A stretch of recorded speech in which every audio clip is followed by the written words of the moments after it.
That is so cute.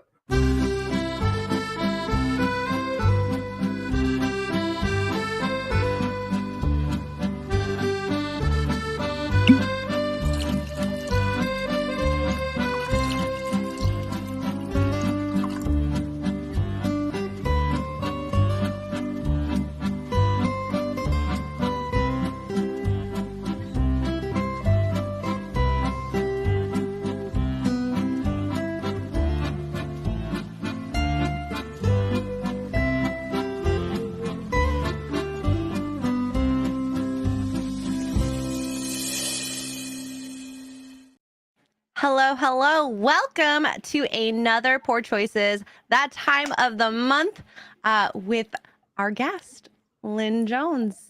Welcome, Lynn. Hello, thank you. Arguably our biggest guest yet. Mm-hmm. Honestly.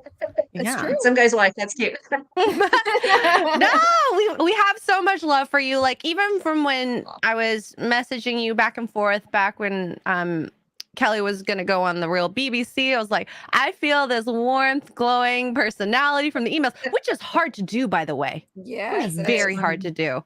Thank you. So yeah, I felt the need to want to chat with you because I feel a lot of similarities to you in the sense that I from what you said, you weren't very nerdy getting into the nerd space, right? Like you were nerdy, but not that type of nerdy. I was like a half-baked nerd. Let's put it that way. I don't know how to describe it. I knew Star Trek because I saw it as a kid, and it's Trek. And I knew the original Star Wars because I saw those as a kid, and I watched the old Doctor Who, so I knew those universes. But I couldn't quote you line and like scene the way some of the people I know. I don't know if you guys have ever seen I think you saw the movie Free Enterprise when you were in Las Vegas, right? Yes. Loved it. I've actually lived most of those scenes to one degree or another. That was probably the most accurate I have seen in a portrayal of being part of the nerddom. Oh my God. There's also another movie called The Man Who Invented Christmas. I don't know if you've ever heard of it. It's a brilliant movie. It stars Dan Stevens, who was in Downton's Abbey, and he plays Charles Dickens, and it's Dickens trying to write Christmas Carol. And it's the portrayal of an artist who's got a deadline, who has all of these things pressing on him, at the same time trying to balance family. And Kelly, actually, my husband, a lot of times he's like, I can't watch this movie. But my kids and I are like, oh no, we understand. I love that. I love stuff like that because you're like, oh no, this is so you, and they're like, I'm not that bad. Yes, you are. You're not that bad today, no. Yeah, but tomorrow, for those of you who don't know, chat, you can see all the artwork on Lynn's wall. She is married to the Kelly Jones, who inked all of these behind you. Batman. He drew them. He actually drew them. Oh, okay. He drew and inked them. Oh, beautiful. Love it. Beautiful. I had to look up because I was like, am I familiar with this? And as soon as a couple of them popped up, I was like, yes. It's funny you say that because today someone got hold of him and actually said one of the reasons they like him so much is when their wife sees the artwork, they know who he is. Yes, it's so distinctive. Yeah. Yep. So that completely makes sense. That's kind of a theme for today, actually. Yeah, he has a style. That's awesome. Those are the best artists because that's how you get your work remembered in more ways than one. Like they may not have liked the story, but they're gonna forever hold on. Like I've got comic books that the story itself is that, but the art on the cover is just so stunning. And I'm just like, I'm gonna have to keep this forever because I don't want to throw it away. I've been to a few comic shows with him now. They call me the handler, which is hilarious, but sometimes when people will come up and they're so earnest, and you can see, and they've got these really well-thumbed books that they just love, and they'll tell him how much these books meant to him or what was happening at the point in their life when they got them. And it's almost, I have to not listen too closely because I'll start crying because it's just so heartfelt. It means so much to him, and it's important that he give them that moment. You know what I mean? Because these beautiful. Could be this firehouse, so the least right. But like like on a Neurotic show when Gary was talking about when he got out of prison and he saw that, we get those types of stories of like this had meaning. Or as we know, when I was had a bad time in my life, this was happening. And I've heard that story a lot. So it's to me, it goes beyond the artwork, it goes beyond the legacy. It's something that's actually touched people. And you know, I'm the one to make sure the bills keep paid, but he has that rapport that's just, you know, I can't not admire it. Yeah. I mean, I felt that even just chatting with him pre-show, because I didn't talk that much during the show with all the work I do. You didn't talk much? No. Right. Say it ain't so. On Friday Night Times? No way. But he's a lovely guy. He's easy to chat with. And I can see how you two have found each other in a sense, because, you know, very, very beautiful, lovely human beings, which I guess brings me more to like, how did you meet Kelly? And, you know, when did you meet him as well? I think time matters, because I've dated in the late 2000s, that decade, and it was a very difficult decade compared to maybe in the past, at least from what I heard from my parents. So. I think so. So Kelly and I met in 1990. I was in college. I was 21.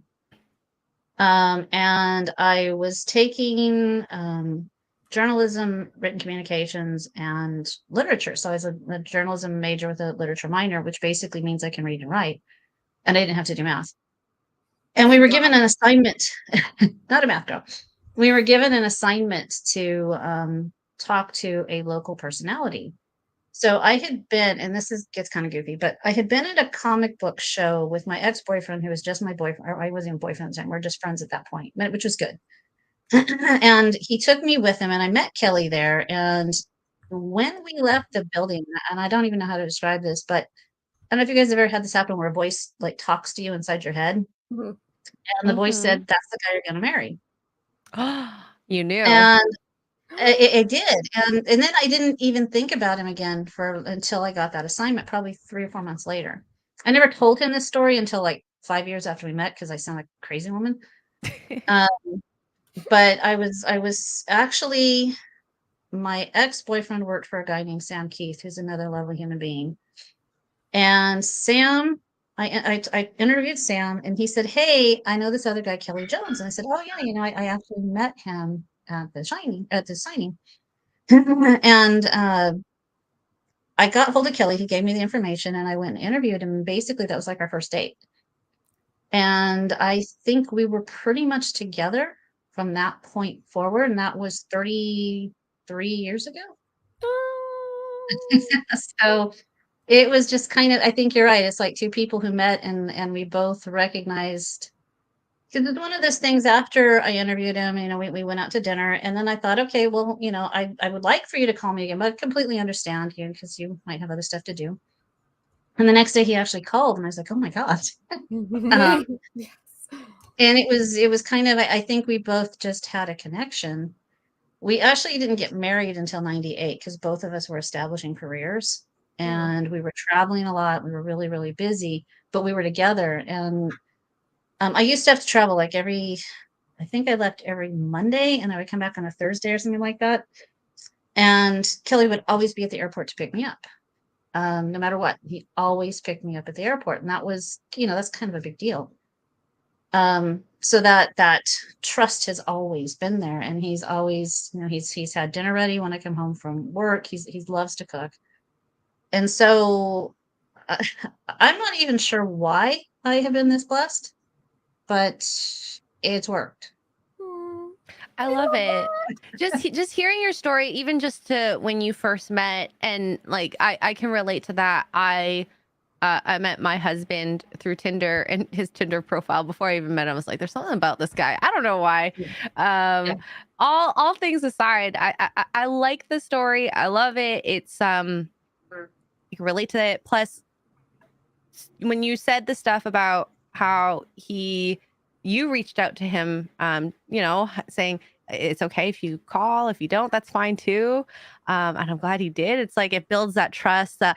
him wanting to pick you up from the airport. I think that's that's awesome. Not everyone's gonna want to pick someone up from the airport after you've traveled and been all Especially like stressed. midnight or 1 in the morning. Yeah. Wow, at 1 in the morning. Oh, good I on always him. took the last flight out so I could get home because I wanted to be home as much as I could before the next. I mean, I was basically building. I was stupid, really, is what I was. But I was building a career. I didn't really recognize it because I don't know. You know, you're in a career until you're in the career. But he was always there. He was always supportive. He always would say, "You can do a little bit better than this. This is, you have a lot more potential than this." And so he was always very supportive of what I was doing. And now 33 years later, it's kind of paid off for us. So. I'd say so. Like absolute support for each other is key in a relationship. And that fundamental trust. Yeah. I don't know if a lot of people don't inherently have it today in a lot of the relationships we see, or if it's just the person is not their person, which is why they don't want to be that person for their partner.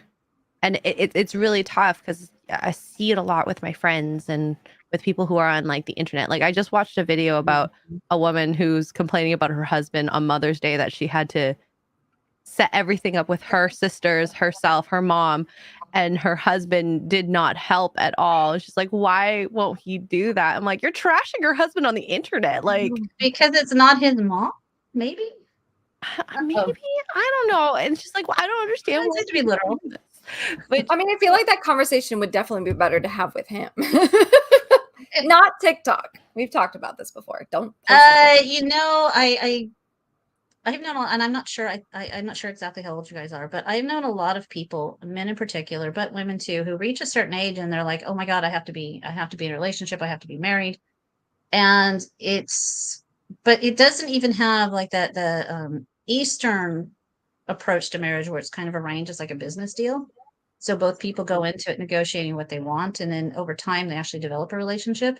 It doesn't have that. It has more of this feeling of desperation. Yes. And so yes. There's this song by Nelson, and I don't remember the title, but it's basically the lyrics are "We'll make each other happy," and it's in actually Goodfellas. And the lyrics are "We will make each other happy." And when you hear these people do this, that song plays in my head, like no matter what. Like maybe you guys take a step back and get to know each other. My husband and I are fundamentally friends, and X-Ray Girl, it sounds like you and your husband are friends too, based on the way you talk. Yeah. And so that even when they're driving you nuts, you still have that friendship and that love, and that's that doesn't seem to be a part of a lot of relationships I see now. Yeah, you said that you dated for how long until you were married? I didn't date much. I grew up fairly isolated, so I probably dated for a couple years, but I didn't really have a lot of let's just say I was very particular. So I only had a couple of relationships before I met Kelly. I had enough relationships to know what I didn't want. Sometimes I've kind of learned this in my job. Sometimes figuring out what you don't want is as key as figuring out what you do. Because then you start building boundaries, right? And this is what I tell the people, because I work as a project manager. That's what I'm telling people. When we figure out what we don't want, we're starting to build our boundaries. And then we figure out, okay, within this boundary, what do I want? And so it's kind of how probably I figured out once Kelly and I got together, like, yeah, this is what's right. That's interesting. Your checklist of don't wants. And the two of you, when you got together officially, were dating. How long did you say? I'm sorry. How long did you say before you got married? How long did you guys wait? We met in 90, but we didn't marry until 98. So we were together about 7 years. Wow. So by the law, I mean, California still has common law, right? So you technically. I'm sure we were married because we behaved like married people. Yes, that's me and mine right now. That's me and my boyfriend right now. So here's the thing. I did not want to buy, I wanted to buy a house, and I hit like 29. I hit a certain age. I'm like, because I never wanted kids. And then I got to a certain age. I'm like, no, I have to have kids, and I really have to have them right now. But I didn't want to buy a house unless I was married because of all the goofy laws. And so I said, okay, honey, I want to be married. And at this point, he said, you know what? Why don't we do that? That was pretty cool. That's cool. That's awesome, especially after that long. I feel like I've had girlfriends that have been in relationships for that long, and they either, and I don't want to say it's an ultimatum, but they kind of do the same thing, like, hey, we should really finalize this, you know, in case something happens or Yeah. whatever, and they tuck tail and book it. It's which is sad. It's so sad. It is, and I'm not actually sure. Kelly and I never really had that kind of distrust. There's never been a place where we couldn't go. So I didn't have that fear. I think both of us were sort of, I mean, I was engaged. I had an engagement ring. It just kind of had it for a long time. I think it's just that both of us hit a point, like he hit a point in his career. He, after Batman, I think he might have been still doing, but he's still doing Batman, but where he felt confident. And I had hit a point where I felt like, okay, I have achieved some of the things that I need to achieve, because one of my biggest fears was being dependent on someone I couldn't depend on. Not if that makes sense. And that comes from my own personal experience as a kid. And so, and of course, this is something that I've learned over time. This is the Songs of Innocence and Experience. I don't know if you guys know it, but it's a series of poems. So the experience told me, you need to be dependent. You need to be independent. You need to be able to take care of yourself. So if for whatever reason something happens, and that's where that trust thing starts to come in, you have the ability to take care of yourself. So even though your whole world might be pulled out from under, you're not going to just sink into the ground and become a drug addict, homeless person. So I reached that point where I felt that kind of security, and he had kind of come to the same place, and it was just, the timing was really good. But you know, that comes with maturity. And I think I'm still maturing. Hey, I talk to my parents all the time. I'm like, at this age, did you really know what you were doing? They're like, hell no. Absolutely not. Okay, guys, I'm 54. I still know what the hell I'm doing, so it's okay. Yeah. And I like that you said the part about how you just kind of knew with the trust, because I see so many people, they rush into marriages, as you say, out of desperation, especially women and the biological clocks, especially when you get older. That trust isn't established prior to the commitment. And that you guys got to that point, and that's why the relationship has been so successful for you guys. And a lot of women, they will have plan B even when in a marriage. Yeah. Which I've seen a lot, and I've gone into relationships with plan B always, and that was clear-cut sign that this wasn't my person. Yep. Exactly. And you see that a lot, because it seems like people go into marriage because they want a really nice party. I mean, yes, a ring, like, right? And you know, they spend $60,000 on a wedding, and then they go home and they look at each other and like, now what do we do? And they start to realize, maybe this wasn't the right person for me, but now we've got this commitment, but you know what, we can always get out. And when I went into my marriage, when I took the vow, I meant it. And so there are only certain criteria that would cause me to leave, which I've never experienced. But if you go into it with just this idea, okay, I can get out, then you're probably not committed to it, because it's a contract. And I do a lot of contract work, so maybe that's why I relate to that. It's a contract between two people, and there's an agreement and a handshake that goes with it, as well as that commitment. And if you're going into it going, man, I can just break this contract anytime, it's probably not your right contract. Yep. I love that. I love the way that was said. That's so true. It's very refreshing to hear that. Love it. I'm not gonna lie, because I feel like we hear a lot of stuff from, we listen to a lot of red pill feminism, all that stuff, and it's a lot of people just complaining about the opposite sex, in my opinion. And it's nice to hear that people can have successful marriages if you go in with eyes wide open and asking the right questions and doing the right things to get to that point. And I think a lot of people too don't go to the internet when they're happy, right? I mean, you don't listen to the blues when you're feeling joyful. You might listen to classical, you might listen to heavy metal, but you're not going to listen to the blues. Yep. So when your influence is the kind of cesspit of people who are very dissatisfied for whatever they've done, then I think it starts to taint you. It's almost kind of like the policeman syndrome, where if you've known very many policemen, they start to see everybody, they start to assess everybody to their degree of criminality. Yep. And that's that can start creating, and I think that's actually the hazard, at least again my opinion, of social media, is it creates a circumstance where all you hear is dissatisfaction, but you're not, because people like me don't go to the internet and say, man, I had this great day and I got this great guy, because I'm too happy being happy to go in and put that down. And I think that's why these types of conversations are probably important for a lot of women, because if you're going to get hung up in that side of it, not suggesting you guys are, but just for a lot of women, it starts to taint your thinking. Yes. Yeah. And if you're going into the mindset of, oh, well, like you see on the internet now, they call themselves tradcons, I think the name of it is now, but it's basically young women who are embracing a more traditional lifestyle where they stay at home, their husbands go to work kind of thing, and they just get roasted on the internet because so many modern women are like, well, what happens if he cheats on you? Or not even what if, it's when. What happens when he cheats on you? What happens when he leaves you? And it's like, you're going into that mindset. That's going to end your marriage or your relationship right there. You can't go bring that in with you. And that's why these girls are successful, because they don't go you're going in as a cynic. And when you walk into anything cynical, generally people who are cynical who are people who are afraid. And I can't take credit for that. That's actually Patton.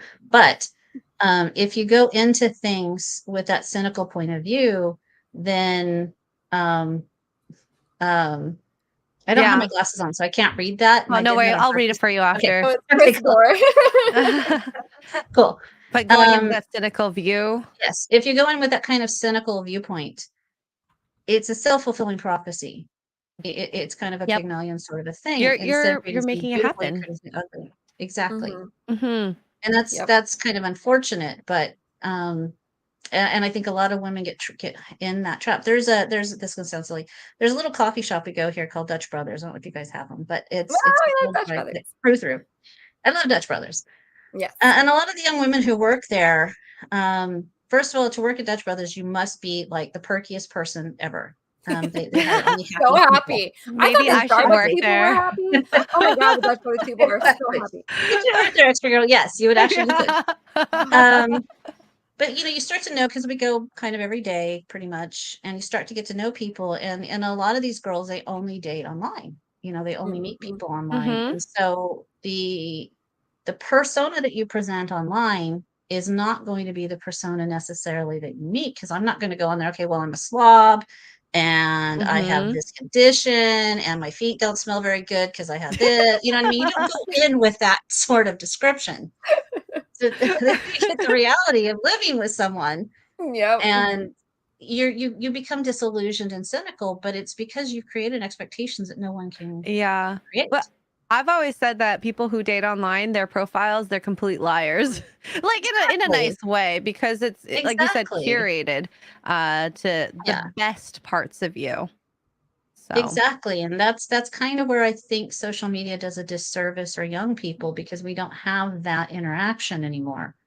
And then when COVID shut down the planet for 2 years and nobody knew how to interact with anybody, it was all online. So if you just looked at me now and you looked at my wall, you're going to think, oh, well, you're this type of person. I'm like, oh, actually, no, I'm probably opposite of that. The fact that my husband stayed married to me all these years is a testimony to him. But I'm not going to show you that person. I'm not going to give you that perception or show you that persona, because, I don't want the whole world to think I'm awful. And that's kind of, I think that's the disillusion. Yeah, that's just one small facet of you. Like, if you ever do get upset, that's like 1% to 5%. And then 95%, you're pleasant most of the time. If someone can remain positive 100% of the time, please let me meet them. That means there's probably some schizophrenia going on there. And when they do break, they shoot a lot of people. So, yeah. I think we're pretty positive people, but even I think it's probably like 90-10 for the two of us.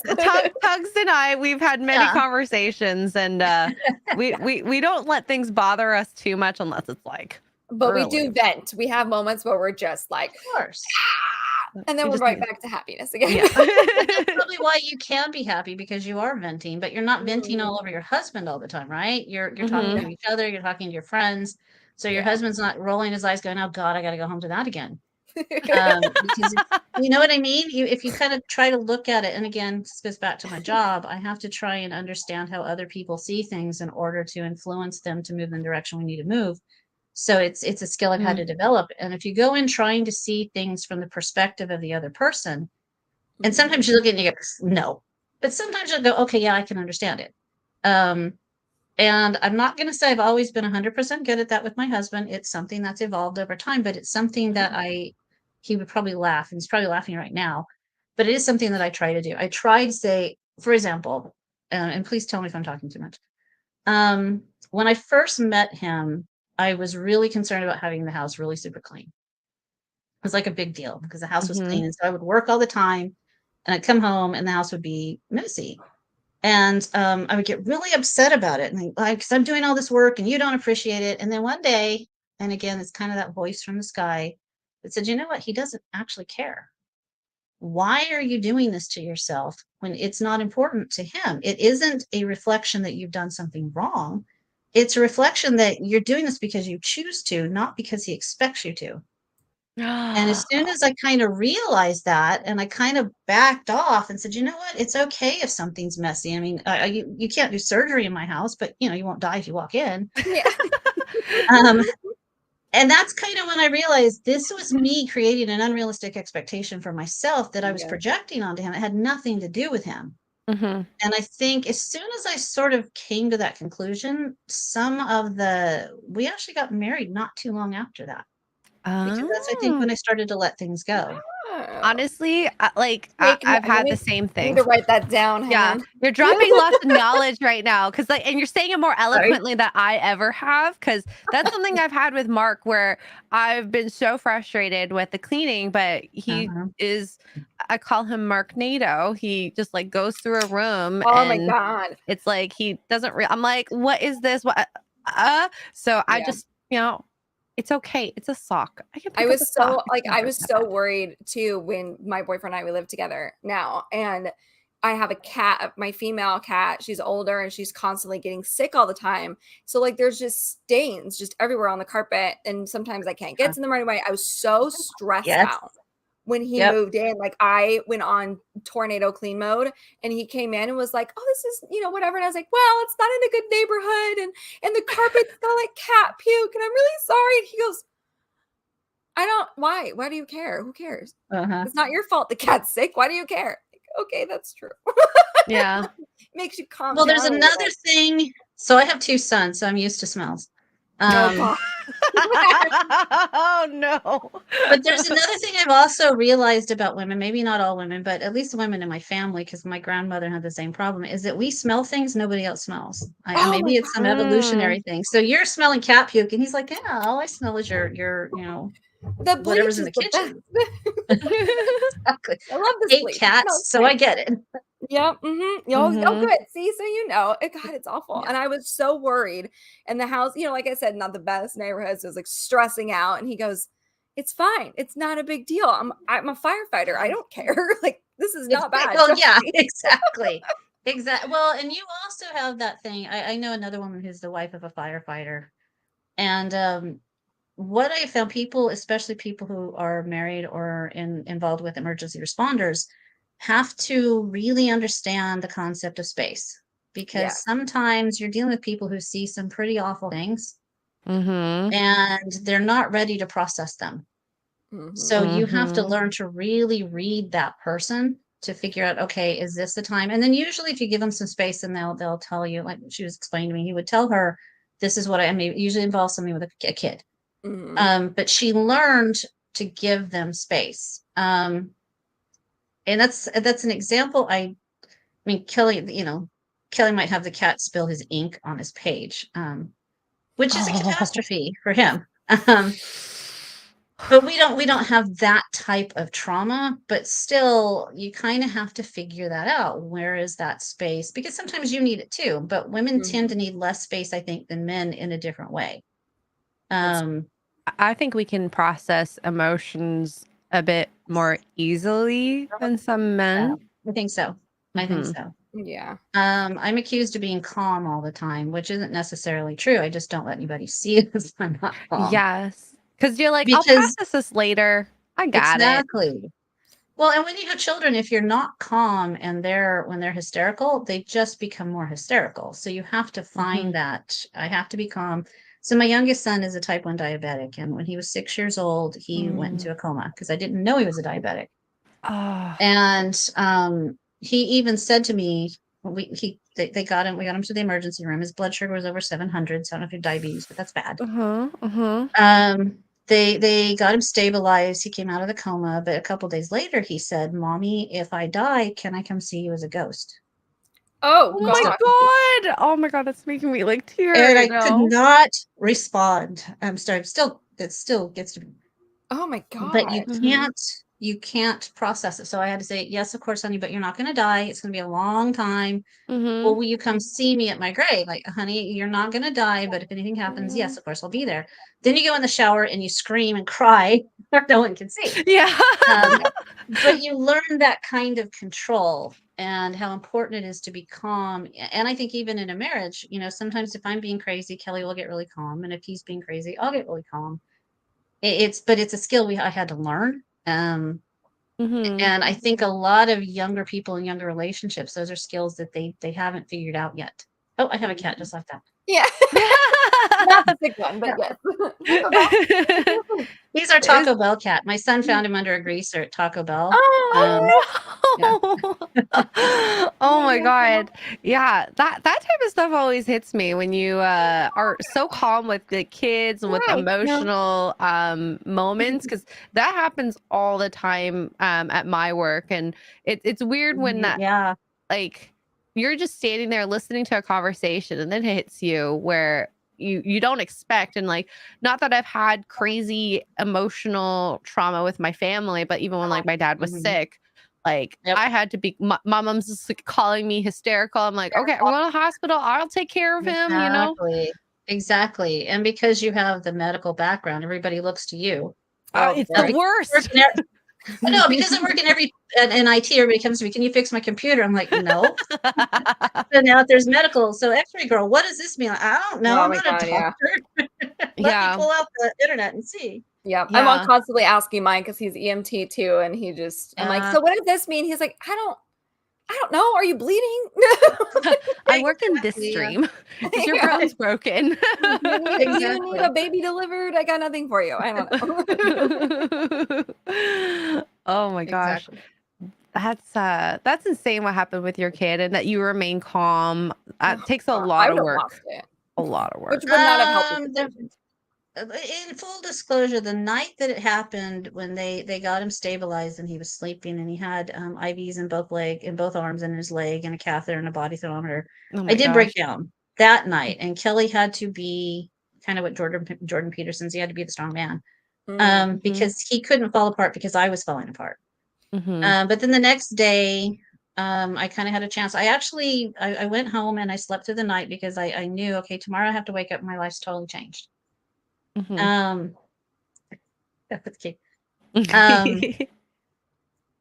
so I got up the next morning and I'm like, okay, this is how you have to do it. And then I became I was actually recruited for nursing school, which was funny because you have to do Oh, this when you're trying to get a 6-year-old child to shove needles into their own hands, right? it's They tough. have to give themselves shots. They have to poke their fingers. It's getting I'm an better. adult The and I don't want to technology. do that. Exactly. And it's funny because adults are crying a lot more than my 6-year-old did. That's actually how I ended up with 4 tarantulas, and one of them's the size of my head, because it was a series of bullying and rewarding where, okay, you have to do this, you have to do this, you have to do this, but then, okay, if you do this, we'll negotiate it. And I end up with a tarantula. But you just kind of you have to kind of learn that. And they said, okay, well, we'll get him on an insulin pump. It'll probably take a year to do it. And I said, no, it won't. It won't take a year. Because again, I work in IT, I understand algorithms, and an insulin pump is basically a series of algorithms. And so 6 weeks we had the insulin pump, and that was only because of insurance. Because it's just, Dang. you hit that point in your life, you're like, okay, this is how it's going to be, and we have to change it, and this is just the way it's going to go. then you go home, like I said, and you get in the shower and you just cry for 2 hours, until the water's cold. Dang. Yeah. That Oh is my insane. But that's a learned skill, and I'm sure if your child had woken up at that point, you probably would have been just like poop poop back to strong Lynn, strong mother to have a strong face for your child. Crazy Wolverine mom, probably, yeah. God. I mean, you don't know how you'll react to a situation until you're in it. You always think, okay, I can role play in my head and this is what I'll do, but you don't really know until it happens. And so, people will say, oh, you're always so tough. I'm like, really? But then one time, my oldest son was about 2, and we were going out into our garage, and we opened the garage door to pull the car out, or actually our pickup. And these people were walking 2 pit bulls around our court, but they didn't have them on leashes. Oh And God. these dogs charged my son. I picked my son, and I don't even know where this came from. This is like that weird Hulk thing. I picked my son up, threw him in the bed of the truck, and I grabbed a shovel, and I was prepared to kill those dogs. And I love animals. But like I said, so it's Mama Wolverine, Mhm. which might be a little crazy because at a certain point in your life, you have to turn that off or your children will hate you. But It's very you know what I true. mean? It's very true, especially in the So you teenage have to years. find a way to channel that somewhere else. Yeah.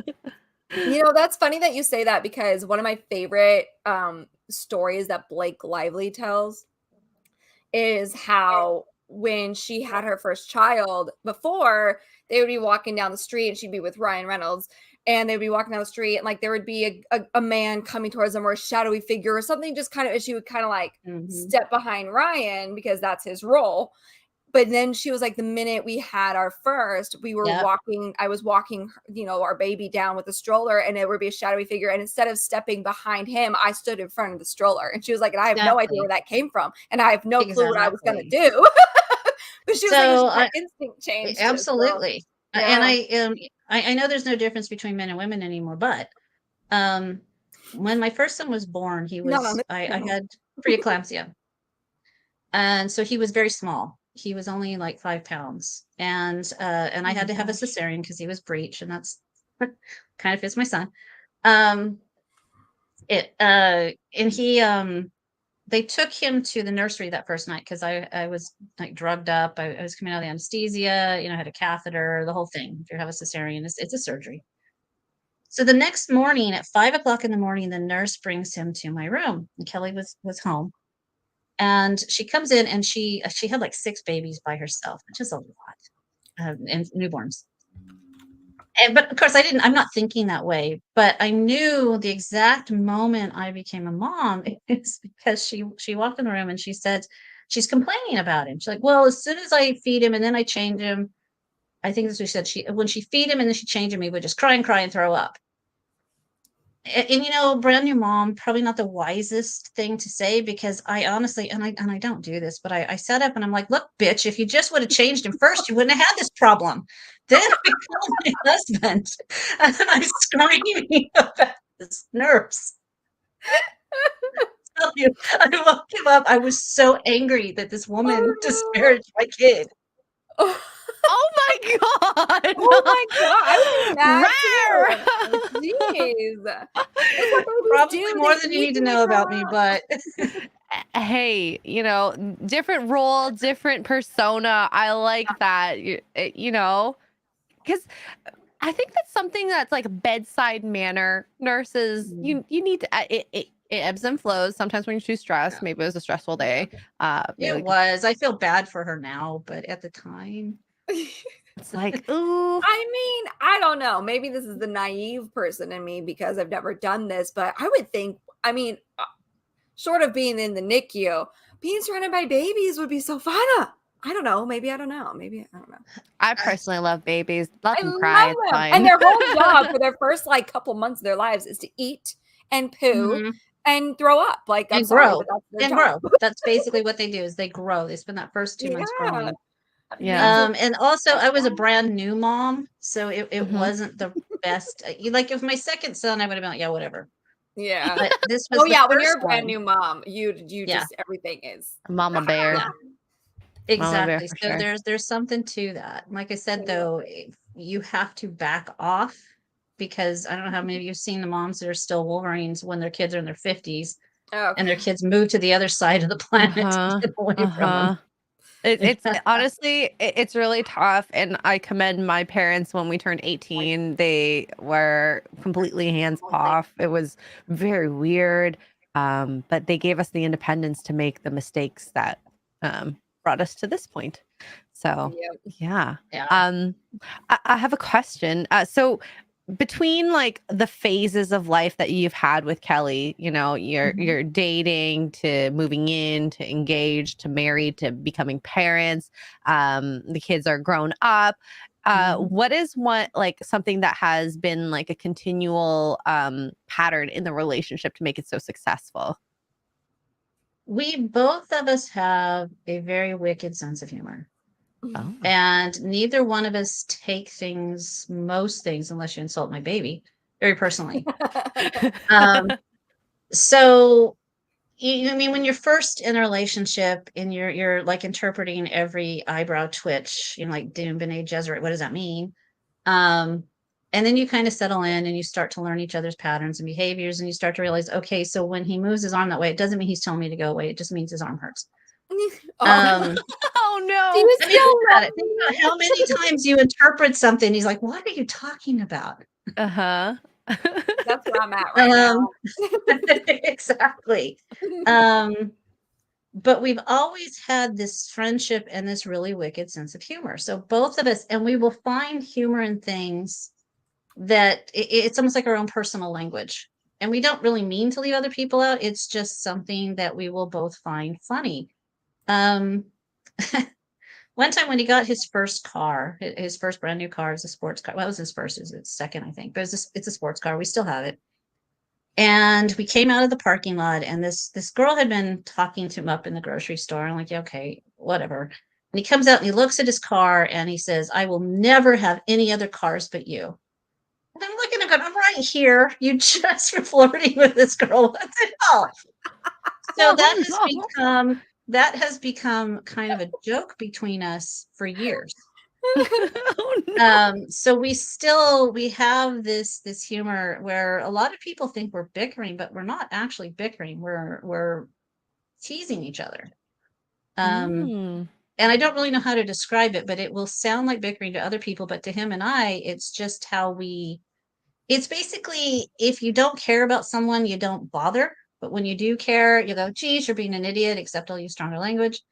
Or he'll, you know what I mean? But we both know it's not, that's not what we're really saying. It's how we play. And I think that's probably a better word than sense of humor. It's that we still play a lot. There's still that teasing. And I mean, there are times when we have to be serious, but he's been very good our entire relationship at figuring out when's the right time to joke with me and get me out of a mood. Most of the time he's good at it. Every once in a while I just turn into, bitch, but for the most part he's been very good, and I've kind of figured out how to pull him when especially if he's under a really tight deadline. I've had to kind of figure out how can I pull him out of that a little bit. And usually we watch a lot of movies together. You know what we do? And I think about it. We go to the grocery store. Oh, I love going to the grocery store with him. Really? Exactly. I wish Mark loved it. We go to Costco. We have the together. best time. Exactly. It's like a date. And we have a lot of fun with it. Oh my God, it's the best. Oh, yeah. We have so much fun. Loving the radish. Then we'll go to Total Wine and like get samples. Exactly. Oh my God, we buy bourbon, but yeah. Yeah, we buy bourbon. Yep. Gosh. I think that's that's very cool that you guys have that, because I find that a lot of the guys on like Friday Night Tights, especially the males, they have this kind of banter, as they call it, where that's the right word, is banter. Yes. Yeah, you diss each other, but in the most loving way. And if they don't do it, you're like, what is wrong with you? Almost. Yeah. It's probably because I spent most of my life with guys. Working in IT in the 90s, there was mostly men. So I've spent most of my adult life with men. So Kelly and his nerd friends, who aren't really nerds, they're like your Friday Night Tights guys. Like I said, free enterprise. but then I've worked with mostly men, so I've been able to adopt that, which doesn't always work with other women because they don't understand. No. But I mean, like even Tugs and I don't think we have a lot of banter. We have some banter, but it depends on each person. And I mean, I've been told I'm like very adaptable to different personalities, and I mean, banter is fun, but it doesn't. To be a person who waxed other people's testicles, I would say you have to be very adaptive. You really do need that, honestly.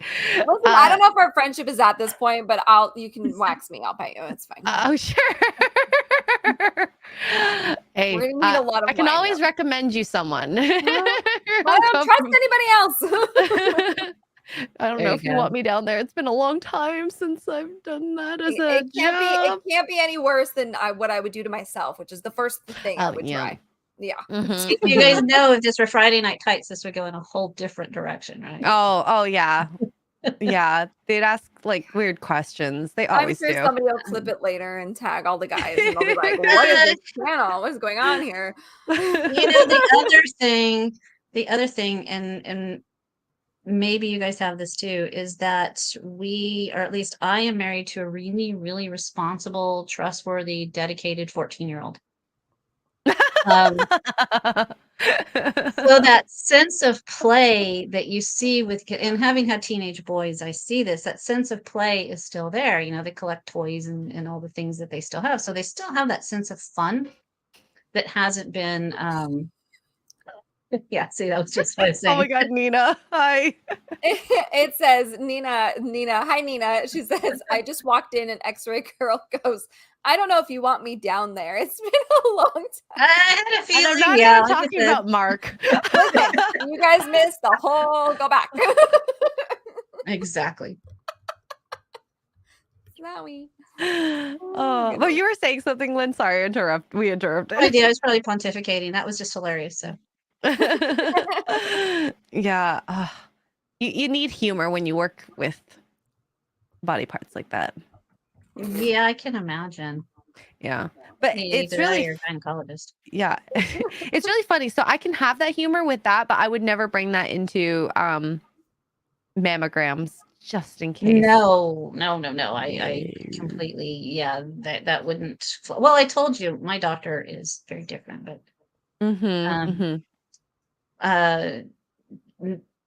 again, depends on the radiologist. Yep. Yeah. So did you find when you guys met, you and Kelly, and through the stages of life, like, did you guys have a lot of similar hobbies, different hobbies? How did that meld? Because I know you're into romantic comics. I am. I do. Did you have that before? Here, this is. Where you see that? Oh, look at these are romance comics. Oh my God! Here's I thought you might ask. There's like a boatload of these. These are just the DC ones. I was thinking romantic. They're like romance novels, but with comics. Exactly. And are they raunchy? Are these raunchy? I'm sorry. There are some. Oh, these are strictly romance. These are G-rated. Okay. There are some that are less. There's and any of your audience who knows comics will know there's a very famous artist named Wally Wood, who did he actually did some of the G-rated comics, but he also did some very, very adult versions. And you can look him up. It's Wally Wood X-rated. So you get that. Those are I actually have the Wally Wood stuff separately. Because I do like the girl art. He was a brilliant female girl art. He could draw women brilliantly. Kind of like Frank Frazetta. He could just draw women brilliantly. But there's some others, John Romita, Gene Colan. They just draw these great women, girls. But what I really like with them, and I'll come back to your question, I promise. What I really like with them is these comic books are a reflection of the time in which they were written. So you can see the changing roles of women over time. So like the ones in the 50s are actually more mature than the ones in, say, the late 60s, where it was kind of, women's the emergence of women's liberation, trying to figure out the role of women after the pill. So these early comics, some of them are far more adult too, but it's all inferred. So you'll have a character go into a room and she's supposed to be at a party, but the only there is the guy that she's dating, and there's a bed in the background. So that all of the inference is there, but none of it really in the open. And these are some of them are pre-code. So it's for me, it's fascinating to see how women are reflected from the early to the later, because it kind of reflects what was happening in mainstream society at that time. That is That interesting. interests me. That's Oh, so interesting. like, okay, so we kind of got a peek at the 50s and the 60s. What was like the 70s, 80s, 90s? What was like the women like? I don't collect comics past the 70s because Uh, for me, they just don't have the same feel. I mean, there's some comics I probably have from the 80s that Kelly recommended by John Byrne. And those I like, Wonder Woman and She-Hulk I like. But it's kind of that creeping cynicism that I was telling you about earlier that starts to creep in, especially as I think a lot of these early ones were written by men. And I think there were some women who wrote too. I got into these really about 5-6 years ago. So Kelly had all these boxes and boxes and boxes of comics that we never really looked at. And these are classic comics. And one day I'm looking, I'm like, you know what? We got to get them out of these boxes. They could get wrecked by mice or bugs. And so I started sorting through them, and they were in zero order, maybe. Oh He had God. an order. a project. He had an order to them. His My chaotic order. it made sense to him. Most of them are Marvel. And so I started separating them all by title, and then I started putting them in numeric order, and I started reading some of them. And again, because I like the romance element, so I read the early Avengers, and there's love stories between the characters. And I read the early Fantastic Four, which is Sue and Reed Richards and their romance, and when the Invisible Girl becomes the Invisible Woman. And I really enjoyed those. I liked that, and I know it's silly girl stuff to the hardcore people, but I liked that aspect of it. I liked all that piece of it. And he had one book called Night Nurse, which is written by a woman. I think she was the wife of an editor. She might have been an editor. I'm not sure. Kelly would know. Anyway, he had the one book, and I really liked this book. And I thought, well, this is really cool. It's very sophisticated. It's from the 70s, so it was of its time. And it didn't have any more, and I was like really pissed off. Like, well, why do you only have one? Well, honey, I didn't collect those. Well, where is it? Well, you'll have to go find it. So I got it not cheap, and then I was like mad. Right. So he actually bought them for me. There's only like 4 of them, I think. He bought them, and I started filling in all the holes in his collection because he would have, let's say he had 1 through 10 of something, and he might miss 12. So I started filling in the holes in the collection because that was just. It bothered me. I'm like, well, what happened in this issue? You're a completionist. I like it. I want to know what happened in the story. How'd you get to there? What happened? And so, for whatever reason, as I was looking through these books, the romance comics started coming up as I was doing these searches. And so I bought the first one I bought, I think was called Our Love. It was a Marvel book, and it was drawn by John Romita Sr. And I like, wow, this is really cool. And so I bought all of those, and that led to others, and that led to others. And, now I'm in this, to me, it seems like a lot, but to a hardcore collector, it's fairly minimal. But I have about 2,000 of these books. Wow. Exactly. I know. It's Oh my crazy. gosh. Gary would be so excited. He might have more, probably. Oh, yeah, I There know. are a lot more. I guess for a niche collection, it's considered a pretty good collection. There's some of the guys that Kelly knows that he goes and has lunch with every couple months are doing this database of these romance comics because they got into them late, and they've actually said, hey Kelly, does your wife have version blah blah blah of Heartthrobs? And I'll go to my catalog because I actually cataloged all this stuff too. That's how many Smart. That's smart. all in a catalog. And I'll go to my catalog like, oh yeah, I've got that. I haven't been able to find that. How did you find that? I don't know. I have Google. So yeah, I guess I'm just good at finding stuff. But that's kind of how I got into comics, and I got into the old Marvel comics because I started reading them when I was cataloging them, which took forever because I couldn't stop reading them. Yeah. I was like, oh, this took forever. But then, so that kind of gave me, so I kind of went from nerd cred to like, okay, I get to be a nerd now because I know what you're talking about. Maybe not full-fledged nerd, maybe like pledgling nerd or whatever you would call it. But you know, I've earned some of my cred. I always call myself a nerd don't Padawan. know. I don't know if you've noticed this, and you read a little bit different comics, and I stopped reading comics. I don't even know how long ago, but my favorite romance, and it's just so, it's so heartwarming and so kind of cheesy. I love Lois Lane and Clark Kent. Uh-huh. And the two of them, like Lois Lane, in my opinion, is really the only one, and I'm sure the chat's going to jump on me, but the only one who has not changed over the last 80 years. They didn't really modernize her too much. She still relies on Clark, but she can put him in his place. She can calm him down. She has been the same. She's been his rock for literally 80 years. Whereas I see a lot of these other comic books, especially in the romance department, they have turned the men into, well, lesser than their Adults. women. Yes. Yeah, they've turned them lesser, and I'm like, no, Clark Kent and Lois Lane will be I will die on that hill. They are my favorite. I love them so much. They were everything that I used to like Batman and Catwoman, but I realized how toxic that was, and I was like, no. Lois Lane and Clark Kent was where it's at. I love it. That's my favorite part. Is she's still this classic. She's strong and she can hold her own, but she still needs him, and he needs her just as much. And I just, and she was always that way. They didn't evolve her that way because there's this line where it's like they don't understand that a strong woman doesn't have to become a bitch. She doesn't have to become someone you don't want to know. No. And so often you see these depictions of these women now, and you're like, God, I don't want to know this person. Why would he even want to come near her? She's awful. Yeah. When you feel everything is deserving to you, like that's not a person I want to be friends with, work with, because you want to work for, or you want to earn that. Yeah. Yeah. Yep. And so I imagine my comics are Marvel and not DC, but I agree with that. Yeah. Yeah, I would, and I like Sue Richards, like Sue and Richards. Jesus, Reed Richards. I love them too. I don't know what I did too. Like I said, I stopped reading those at a certain point just because they started making her. They felt like she was too traditional, I guess. So they started doing some kind of funky stuff with her. They did the same thing with Rogue and Gambit. Rogue and Gambit were my favorite.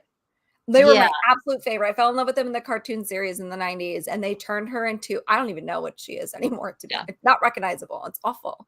Ugh. I loved the romance between Vision and the Scarlet Witch. I thought that was a great storyline because she's so alienated from everything, and he is, cyborg basically, or whatever he is. I don't even know, cyborg. He's he's created from the mind of man, but he's his own entity. It's almost like a Christ figure in certain things. I loved that relationship. I loved the evolution of that. I loved them trying to figure each other out because the people writing it obviously had been in relationships. They'd probably been married a long time. And the same with Sue and Reed. So you would get these conversations that felt like real people. Sue complaining about the dishwasher. So Reed would go make a dishwasher she can't use. Oh no. And you're not allowed to do that anymore because the idea of women washing the dishes is so antithetical to what we want to believe about women anymore. Meanwhile, the rest of us are downstairs rinsing the dishes and put them in the dishwasher. So it's very interesting that you've seen that. I mean, like, I'm not surprised, I suppose, because I think a lot of the things that modern entertainment is missing is experience, and it shows in a lot of the writing and the way it's produced. Yeah, I'll be honest, I don't really watch a lot of modern anything. We watch some streaming shows, but the things I tend to watch tend to be historical or science fiction. Yeah. Horror. I've watched a lot of horror, but I'm married to a horror artist. So I don't really. I didn't watch Velma or She-Hulk, but I did watch Despero because he's hysterical. Oh, Despero is hilarious. Despero is his name. He's hysterical. Kudos. And And he his is face. so exactly, and it's like he's gonna pull out his hair. I'm glad he cut it short because now he can't hurt himself. I'll have to tell him that if he's not watching. I'm waiting for him to do it. Honestly, I'm waiting for him to just When be it like, got really long, I was Exactly. yeah. But I loved watching him watch it because he kind of would do this scene by scene, but it was hysterical watching him do it. And then I didn't have to just like scream and throw things at the TV yeah. because he's Mhm. kind of doing it for me. Yeah. So I don't really watch a lot of that because I have no expectation for anything anymore. I it's like it's written.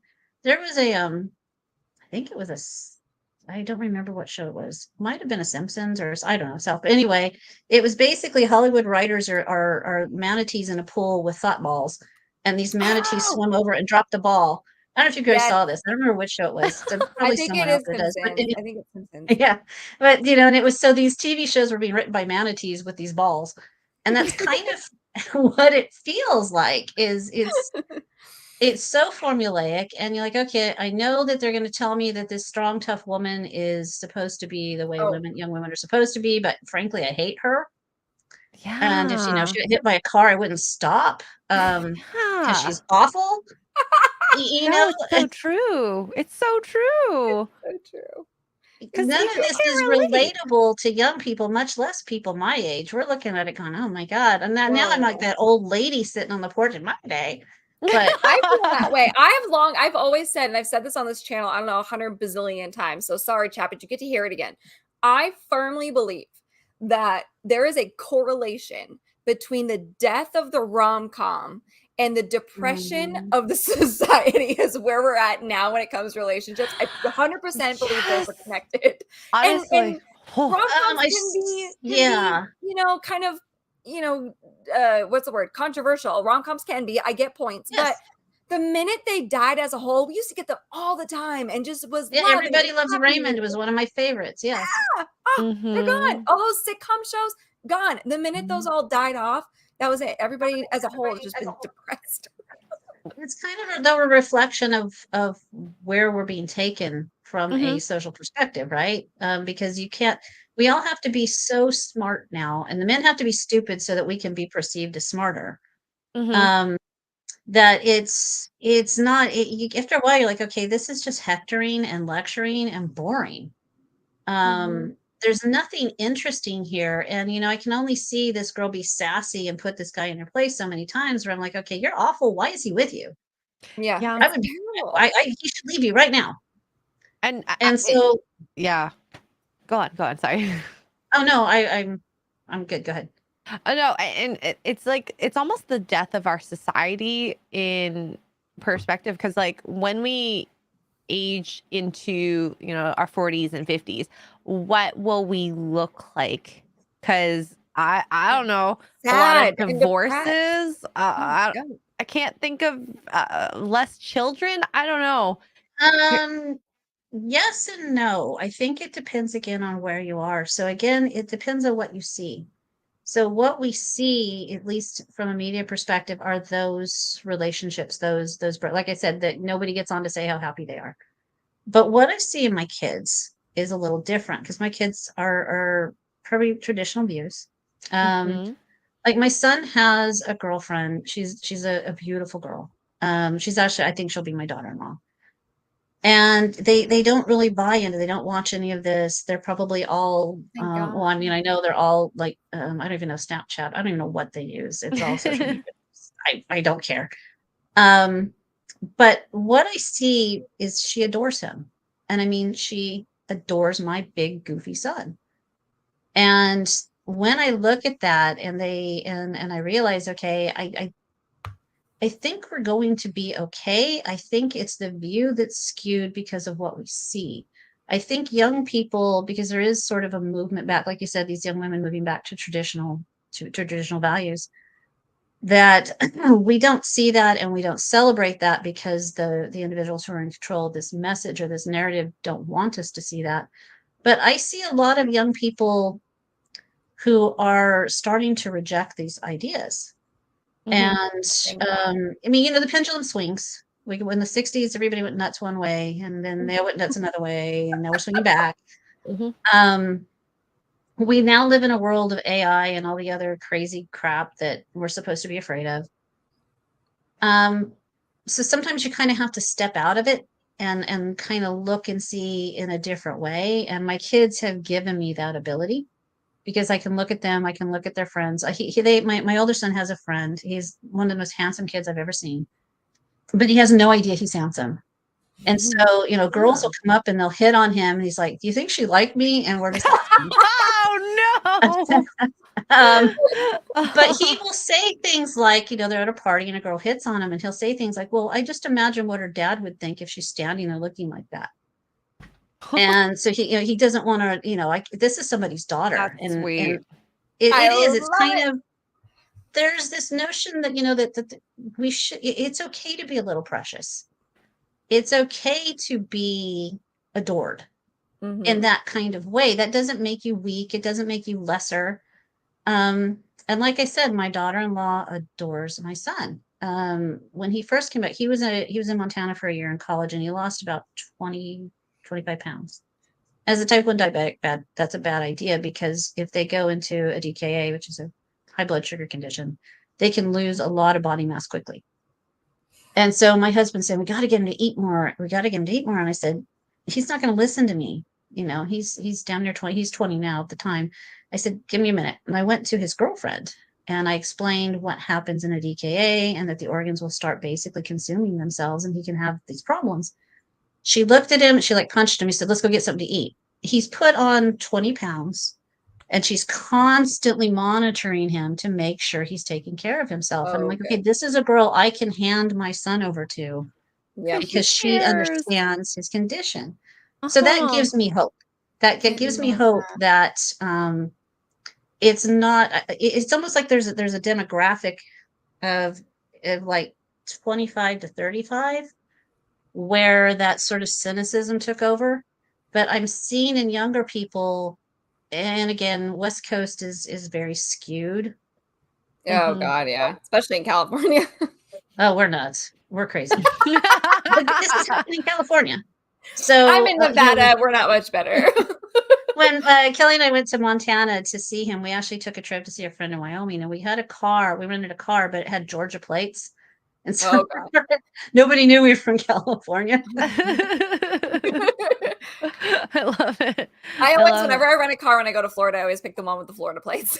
Exactly. I love that you were able to talk to her and she listened and was active. And I think like you had that trust with your husband, and now you have it with your daughter-in-law, because I mean, it's like that is a huge aspect to his health, is to make sure that he keeps his sugar controlled at the right spot as well as his body. And that's huge. That is absolutely huge. That is wife material right there. Exactly. I know. So and that's where I said that's where the mama Wolverine has to be able to back off, because let the new Wolverine take over. Yeah. Now we need the wife Wolverine. and she's doing a good job. I mean, she is. Hey. She's just a really he picked a really good person. Amazing. And he adores her. He treats her, like I said, there's that precious aspect to it. I mean, she's not precious by any means. She can handle him just fine. But he gives her that respect and she gives him that respect. And you can't really ask for more for your kids. To the person that they choose for their life. So I have a feeling that there's a really good chance they will be together a very long time, because they're starting out very similar to how Kelly and I started out. That's beautiful. That's awesome. Again in a year, we'll see what happens. Because Tugs and I, we are very cynical about our generation. Oh my God, yeah. It's just, and oh my Lord. And maybe it's just the people that's online. We'll call it the online people. It has to be like, there's no way. But I don't know. I mean, but I see it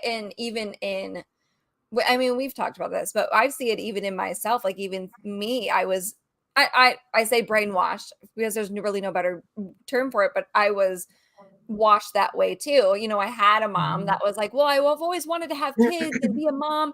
Then she gets divorced at the first chance she gets, and she raises us to be strong, independent girls, and we don't need no man. So which is it? And so it took me a very long time, and I am in my mid-40s, so it's probably too long, but we're gonna work on it. Yeah. I mean, I was watching one of those panel podcasts, and there is a moment when you get to like your 29, 30-year-old, and you're like, you have this epiphany of, I don't care about the person's height, their hair color, their washboard abs, or whatever it is that you seek in a man, especially sure I eat. Yeah, exactly. physical aspects. And now it's about their morals, their It's how they treat you. personalities, yes, and how they treat you. And it's very unfortunate that some people take a long time to find it, and that gives me hope that your kids have found, or at least one of them has found, someone who's a decent human being. Yep. Yes. I love that.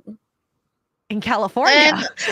That's the thing. That's what happened here is there's hope. But you know, the first thing, Tugs, the first thing is kind of like when it came to me and I realized I'm the only one who gives a shit about this house cleaning. Why am I doing this to myself? Yep. When you reach that conclusion and you realize this is me, that's the first step to being able to say, okay, do I like this? Do I want to change it? Or am I just going to keep it because it's easy? That's that self-honesty that you have to understand. And so many young women now are kind of, they're being given this idea that, and I don't even know how to describe it. It's like they have this idea that somehow they don't have to measure up. It's somehow simply by existing and being pretty and having the right look that you've made it. Yep. Without recognizing at some point that look fades. And some point you start, you know, I don't look the way I looked when I was 21. But my husband still is still attracted to me. He still desires me. He still loves me because I'm still that person. And these young women who, entitled isn't really the right word. It's almost, and neither is spoiled. It's hard to, I'm not exactly sure. I'd have to really look at it, but it's like they don't realize that they're a part of the deal. Right. And so they create this unrealistic expectation that they need to be treated in a certain way, but they don't have to give that same degree of respect or exactly. Yep. And then they get into this self-fulfilling prophecy of misery. And then they become cynical. And like you said, a lot of them are raised the way you were, in which you were set up with a base expectation of marriage, but then the person who gave you that expectation, that value, broke it. Yep. Now I have this very conflicted view of I have to be strong and I have to be independent and I have to do all these things, which means I can't depend on a guy, but I don't really want to kill the bug in the shower, honey. Can you go do that for me? And so then you're like, what do I do? Because you don't know how to say to yourself, hey, it's okay. It's okay that I'm not strong today, because maybe your definition of strong and his definition of strong are very different. And, you know, then you get these women who just kind of burn through people because they can't figure out, it's going back to knowing what you don't want. Yep. And they can't figure it out. And so they have no idea who they are. They don't know their identity. They don't know who they are. So they become, you know, TikTok stars or whatever, influencers, which is a term that irritates the crap out of me. It's a weird term when you think about it. Like, why are they called this? What are they influencing? Okay, well, if your influence is that I don't like you, you're right on it. Your influence is that I'm racking up my credit card debt. Like, thanks. Yeah, they literally just push product on you. They influence you to buy. Yes. That's how I look at it. Exactly. And I'm like, your influence sucks. Can we find something else? So there again, it creates this very sort of this broad and this deep, and then they don't understand why men kind of come and go, and so it's men's fault. Maybe it's yours. Maybe that's the thing. They don't see that. Yep. Well, they keep picking the same guy because you got to wonder. Like I said, my husband knew me when I was 21 and I was really little and cute. I didn't weigh. I weighed 100 pounds, and you know, I could wear a bikini, although I didn't. The good old days. Yeah. And now I'm not that. I've had kids and I look like I've had kids, and you know, but he still desires me. But that's because it's me that he's desiring, not that 21-year-old body. I'm sure he wouldn't mind if I had still, but you know what I mean. And these women, that's all they base themselves on, and so they keep picking that guy who only wants that moment. And you know, when it gets a little further down the line, that's not how you portrayed yourself, and now you're this other person, and now you're being clingy and you're being needy, And they just keep making that same mistake over and over, and then they create this reverb, and Mm-hmm. you want to tell them stop and just look at yourself. Do you like what you see? Is this who you want to be? Sometimes you have to sit a beautiful woman down and say, you actually really are pretty. So just sit back, enjoy it, shut the F up, and be pretty. And Well, because have I'm some never trust. one of those girls, so I can say that you are a lovely girl. You're a beautiful person. You are unique in the universe. You have opposable thumbs. Yeah. Enjoy that. You have a cerebellum that has folds, or cerebrum that has folds in it, which gives you higher intelligence. Use it. Yeah. Yep. And so I feel for men now, because they're told what's supposed to be, well, now what they're supposed to be attracted to. I don't get it all. It's the Chrissy Mare problem. But Shout out Chrissy Bear. now all the images of women now, you're like, that bikini, please. So there's so much conflict for young men, and they're trying to figure it out. And then these women they're told all these different opposing ideas, and so they just kind of surf on what's on the top. It's absolutely so hard to navigate the waters, both as females and males. And I feel really bad for males because, like, we got the hashtag Me Too movement, and then girls are saying we just want to be like grabbed and kissed. You're like, so which is it? Like, I don't understand. The hashtag Me Too after I got my awards movement. Yes. Yeah. And it's wild to me how I always say women want this buffet to pick and choose what they want on their terms, but apparently men can't have a choice. We say we want someone to make 6 figures. We call it the 666. What else? 6 feet tall. 6 figures, 6 feet, and 6-pack. 6-pack, and sometimes we add the last 6, which is their down there. Oh yeah, that's what it is. 6 figures, 6 inches, and 6 feet. That's but men are like, pack, but yeah, 6 inches. I want someone under 6 long, yeah. I want someone under 150 pounds, like, and that, hell no. Oh my God, how dare you? Yeah. Well, and here's the thing too, is that it takes a lot of work to maintain that 666 in all ways. Even long ways. It takes a lot of work, because if you become someone they don't like, none of it works. But at the same time, when you have to work that hard all the time, when the guy's having to constantly work that hard all the time, he's going to get tired. And you're going to have to accept the person who's tired as much as you accept the person who meets all those rules. So you have to, there's an entire package that you're buying, and it's not just the super inflated version. Sometimes it's deflated. You have to figure out how to bring that back. And that's where that lack of reality starts to come in, because our relationship isn't just about our really expensive wedding. Now what do we do? Or a really expensive wedding ring. I don't know who needs to hear that. Exactly. Like, I could have bought a house, but I got a ring. Okay, cool. I know. 50 grand is the minimum. What? There's videos of like a guy who goes out and asks, like, what do you need as a minimum? Some people are like very realistic. Some women are like 30 grand, 40 grand. Well, excuse me. What? No. And I pity the man that gets the woman that needs the 30 grand, but I pity the woman who gets the man who gives her the 30 grand. Yes. Because there's a trade-off there. And you are what you sell yourself to be. There again, it goes back to that lack of trust, that lack of understanding, that lack of friendship. And I'm not going to say I have great wisdom. I can see what I observe in young people, and I find it just kind of sad. Like I said, sometimes you just want to set them down and say, okay, just stop and just enjoy where you are right now. You're a pretty girl. Enjoy it. Stop preening. Stop trying to sell yourself. Just enjoy it. And it seems like there's this thing where they just can't do that. People are scared of who they are. I think that's a large part of it. I think they're also scared of what they could be, because as soon as you become what you can be, then you have to take responsibility and ownership. And a lot of people can't do that. No, absolutely not. And I think you're very reflective in your own daily activities, and that's something that I see a lot in people who are just wise in general, or at least open. And Kelly's laughing right now. Okay. oh, is he? I don't know. I think he's outside, but I'm pretty sure he's laughing. But I mean, that's something that I've learned in like my medical practice, is to reflect. You have an incident, sometimes it's very small, sometimes it's very big, but part of it is to reflect on what's happened and then make the changes necessary so it doesn't happen again. And that's something that you need in relationships, and I think people miss that, because you always get the people who blame each other. The blame game is stupid. You just have to say, okay, I'm sorry for hurting your feelings, and taking ownership for that. Exactly. And even though you didn't intend it, that's fine.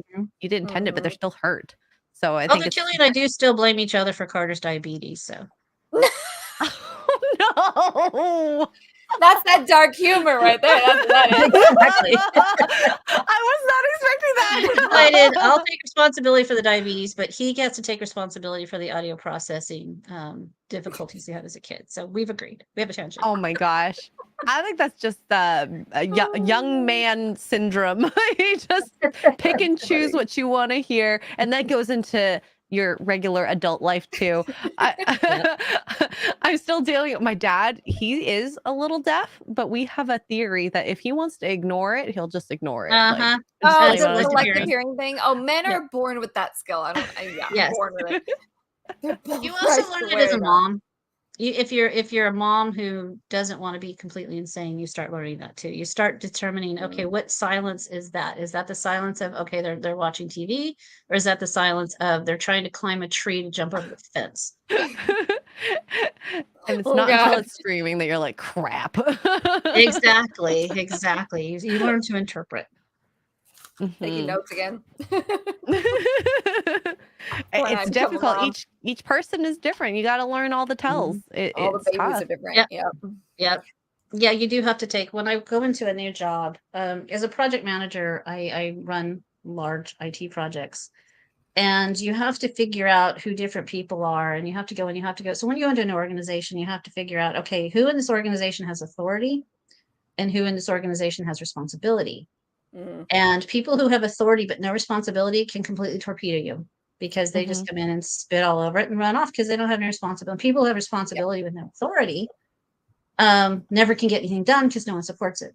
So you have to learn to read people, and you have to learn what motivates them. I do a lot of work in public sector. In public sector, it's not a lot of money, but I have met people who are extremely dedicated.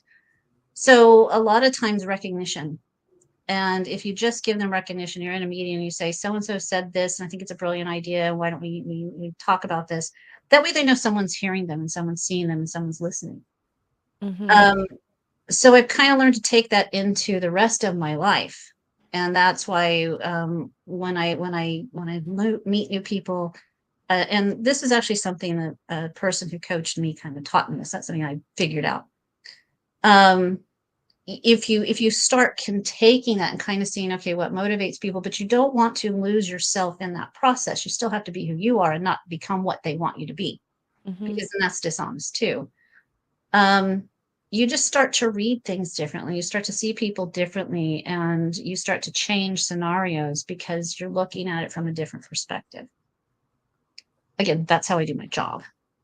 I think that's a wonderful way to do your job. You're looking at everything in all the angles, just like you. I think this is relatable to real life. You should, relate to other people's feelings, thoughts, and perspective, because then you will get this global understanding of what is happening in this, positive or negative, doesn't matter which way. And then, and you learn to reject it, because if you see it from their perspective, and if you look at it and you go, man, these guys are jerks. They're just jerks. So you reject it, because if you're too open-minded, your brain falls out. So you have to figure out where you draw the line, and that's where your own boundaries come in. And that's where I've said before, defining yourself so that you know how to relate to other people. And and I'm not going to say I'm done. I'm still a work in progress, but it's a skill I had to learn in order to really get some of these things that I have to do done. but I've been able to apply it to other aspects of my life, including my marriage. And that's tough to be in that perspective, because I know, because Kelly will say, stop project managing me. I'm just looking at it from risk. Oh no! At least you're not a psychologist. Can you imagine? No, Stop wow. psychoanalyzing me. I don't know how any of those psychologist I've ever met was married multiple times. Oh no! I don't know how the psychologist, the psychiatrist, the counsel, like all of that. I don't know how they maintain marriages of any or relationships of any kind. I don't know how to do it. I don't know how to do it. It kind of going back to Sherlock Holmes. Like, stop doing that thing where you're reading me. I don't want you to read me. Yeah. Well, that goes back to earlier when you were talking about the first responders. Like they just can't turn it off. They're always looking for the next danger. But I imagine if I'm a psychiatrist or a therapist, that's the same thing, right? You're trying to figure out, well, why did that person pick up his coffee cup that way? Why is he walking? You know what? I couldn't turn it off. Heck no. This is a bit of a fun question because we found a lot of males in our chat and just males in our life in general do not get a lot of compliments. What's the last compliment you gave Kelly? I said thank you when you brought the wine up because it was a great choice. Thanks, Kelly. Thanks, Kelly. I complimented it on the meal that he made last night. Oh, there you go. There's a cook. I am so lucky. You're very lucky. But there's a thing that I try to do, and my kids have learned it, and we all try to do it, and we try to remember just basic courtesies. Not going to say I'm always there. Not going to say I always do it. And Kelly could probably tell you right now, yeah, right. But even when my kids take out the trash, I try to say thank you. Appreciation. So when he will bring me something or he makes something, I try to acknowledge at least that I recognize it's something that he did.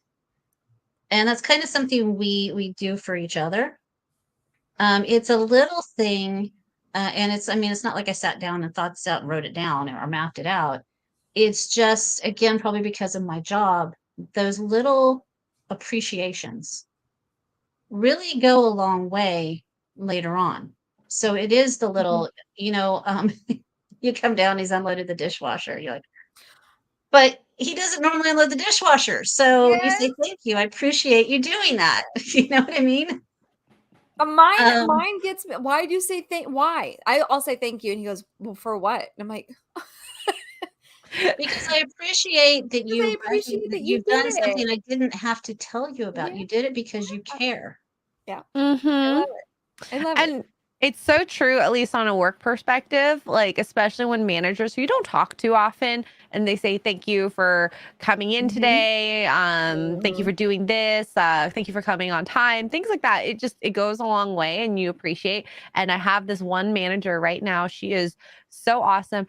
Anytime she asks for something, it's like this inherent need to want to do it for her because of what she's done for me, because it's like a reciprocal. Imagine if you extend that to your kids.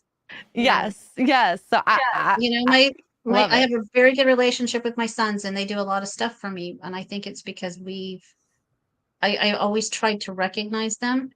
And sons are, they tend to be devoted to their mothers till they start at a certain age and they hate them. But it's if you can extend that to the people around you and think about how that makes you feel, that this person makes you feel special, they make you feel appreciated, and so that you want to do something for them. It's actually manipulation. It's really think about it. Is in a sense, but I think it depends on the motivation behind it, because I think at least in terms of your family, you do want to thank them. You want to show that you appreciate them. And yes, maybe a small minor manipulation behind it, but that's not the major drive for it. No, because you're not doing it to manipulate them until they get older.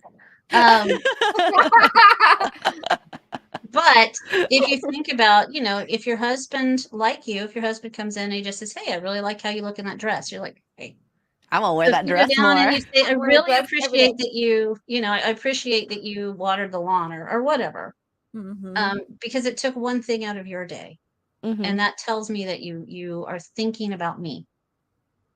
And so that, and again, I'm not going to say I'm always 100%. I'm sure there are many times when Kelly's like, well, did you even notice? Yeah, yeah. So but I do try, and I think that helps a lot. And again, I don't call it wisdom. I just call it experience. Yep. Your experience brought you wisdom, even though you don't call it wisdom. Well, like I said, there's a series of poems called Innocence and Experience that had a huge influence on me. Yeah. And I kind of, as I've gotten older, when you're young, the innocence is what you go to because it's pretty. But as I've gotten older, the experience has had a lot more meaning. And so I find myself looking at things in that, it's almost like a dichotomy, but it's kind of, I find myself seeing things that way. Yeah. And sometimes when I can't figure out how to turn the faucet on, I'm not sure how wise I am, but I do have sense enough to go ask my husband or my kids to do it. So, hey, it's okay. I have, I'll call it boomer moments with Mark all the time. Oh yeah. I didn't know soup came in a can. Yeah. Where did it come from? I don't know. My parents just make fresh soup all the time. So I Oh, just I'm like, never well, knew that it Kelly came. does that. fair. Yeah, Kelly makes fresh soup. Yeah, Mark's just like, that's when I was funny. sick, he's like, what kind of soup you want? I don't know. How does that work? I thought they had fresh soup at the store. Like, just get me They do whatever at is Whole out there. Foods. Yeah. I'll make you feel better right now. This has nothing to do with my boyfriend, but I was 35 years old, the age I am now, when I found out that tortilla chips are made from tortillas. Yeah. I didn't never know put that. two together. I never put the two together. I never did. I never thought about it until I saw a recipe on TikTok scrolling through it. I was like, oh my God, I'm so stupid. It's not something you think about, right? And No, who I never sits put down it and thinks about together. it? Once it was So together, I was like, funny. oh yeah, that makes sense. Oh my gosh. I have amazing. a friend, and we call it her logic.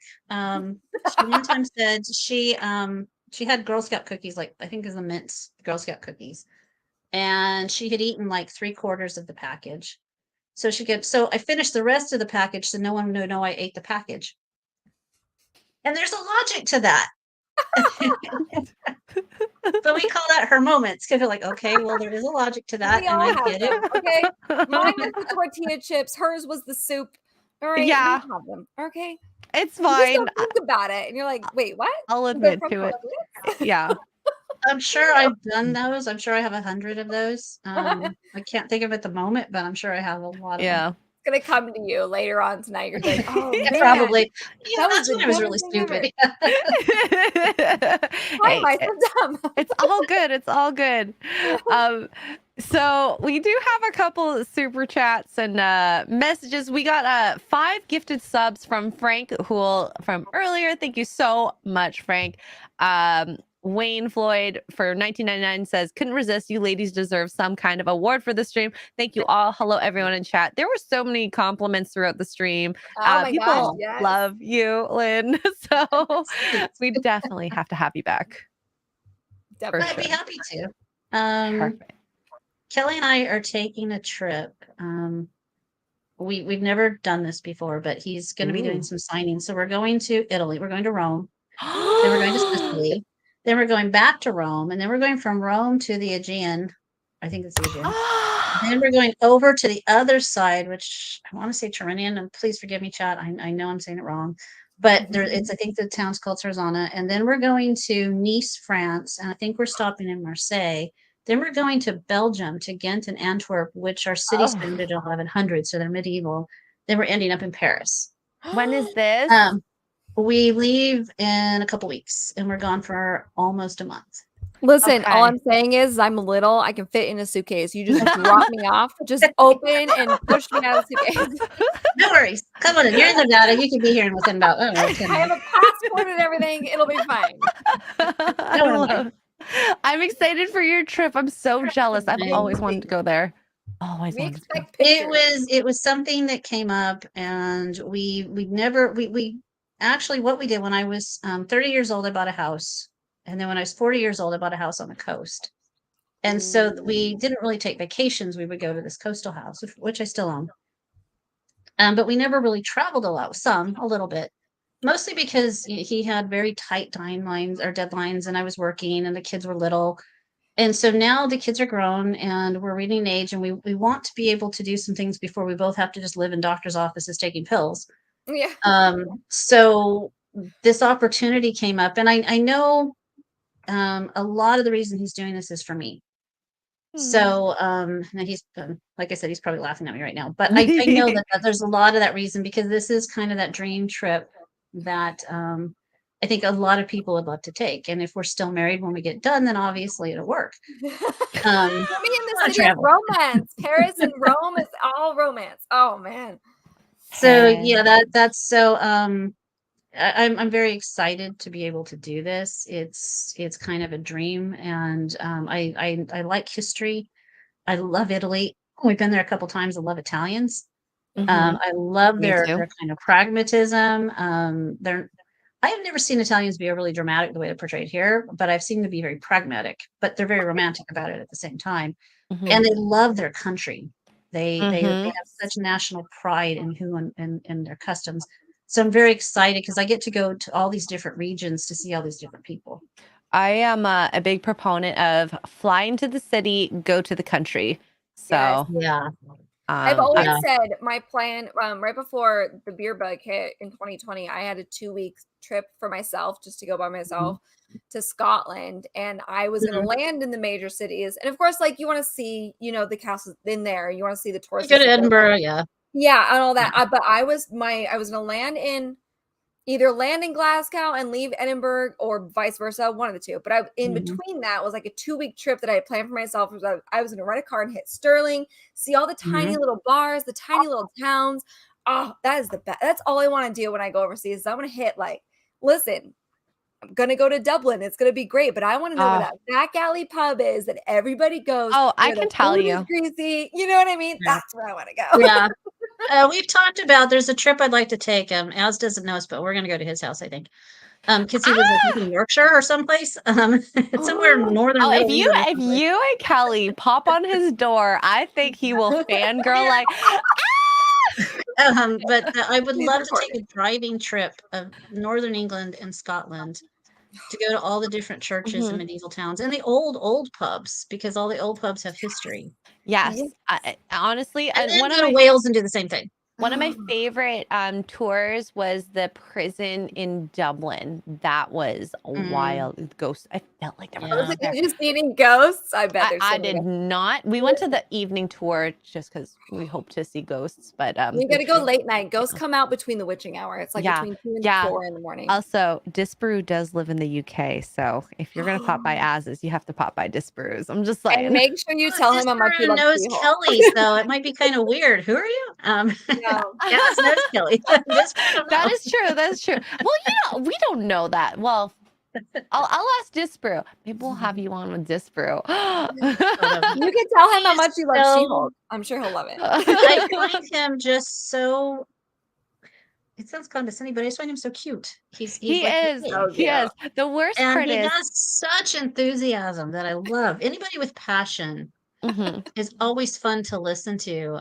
There's a lady who lives near us who sells cheese, and I totally wanted to marry her. Like a total girl crush on this woman. Oh my god, this sounds like my favorite person ever. I love cheese. Exactly. She can tell you what cheese to do with this and what to do with that. And then we called her Cheese Girl, and then there was Beer Girl who could tell you every beer to go with the cheese. And they had this passion for it. So we need a cheese beer wine girl. I'm gonna need you to tell me what neighborhood this is, because we're gonna move there. Yeah, we need this trio happening, and I'm all down for it. Beer and cheese. I'll bring the wine. I'm more than happy to have you come here, but I can't let you stay because that's just cruel. This is a crazy state. No, yeah. I'll visit one day. I have always said. Speaking of California, Chris Gore. I don't know if you know him. Y'all need to be on the Whatever podcast. You would be amazing. Are you aware of the Whatever podcast, Lynn? No, I didn't. I watched Chris Gore on the Nooner. I think that's what he's on. Yes. Yeah. But no, I didn't know this other one. So this Whatever podcast, it's there's like these popularized panels of ladies, and then like hosts are these males who are like red pill manosphere type of. So these the guys who tell the really like dippy girls that they're being dippy? Yes. Yes. Okay, I know who this is. Yeah. This Yes. is whatever podcast is run by Brian. And he usually has, like, you'll see in the background they'll cut to her. Sometimes it's a doll with blue hair. That's what he's like. Every time you mention the blue hair doll, people are like, oh yeah, I've seen that video. But he'll bring on these girls. He's in California somewhere. Santa Barbara. And he'll bring in these girls, usually in their mid-20s or OnlyFans models and things like that, and kind of give them what we talked about today, a little bit of dose of reality. It's a little more aggressive. He kind of schools them a little bit. Like, you know what? Why don't you respect yourself a little bit more? Yeah, a little. Okay. Yeah, I think I know who this is. Yeah, I've actually watched a few. He did one where I got really irritated, but then I'm like, oh, no, he's right. So I let it go. Yeah. It's always so weird when you hear the truth and you're like irritated, but then you're like, oh. Yeah. To me, I have to remember that, because in this case, he was basically saying, you know, you only have so long as a woman before basically your life clock goes off and you're being replaced by a younger model. And a person in their 50s who, you know, when you reach, as a woman, you reach a certain age, it's like Kelly would laugh at me. It's like you become invisible because, you know, they're looking at you and, yeah, you're past your prime. And that's not necessarily how they see you, but you start maybe seeing yourself like that. And it's actually part of a feminist doctrine.